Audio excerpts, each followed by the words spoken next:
Welcome to this tutorial on Phantom Wallet Import Wallet. Phantom Wallet is a popular digital wallet used to store, send, and receive cryptocurrencies, particularly on the Solana blockchain. Importing a wallet allows you to access your existing cryptocurrency funds and account information. In Phantom Wallet, to import a wallet, you will need your unique recovery phrase, also known as a seed phrase. This phrase is typically provided when you first create a wallet and is used to restore your wallet on a new device or in a new wallet application.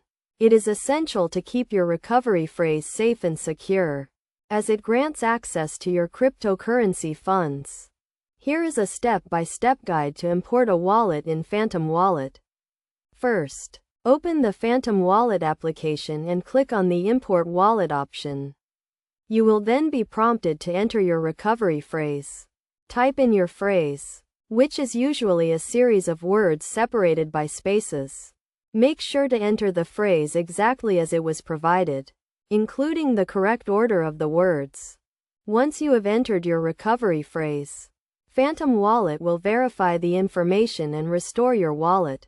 This process may take a few seconds, depending on the speed of your device and internet connection.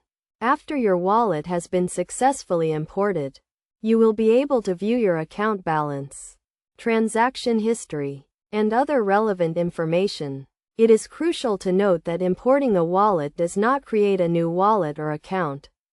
Instead, it allows you to access an existing wallet and its associated funds. If you are importing a wallet from another Solana-based wallet application, your funds and account information will be transferred to Phantom Wallet. Best practices for importing a wallet include keeping your recovery phrase confidential and secure, using a trusted and reputable wallet application, and regularly backing up your wallet information.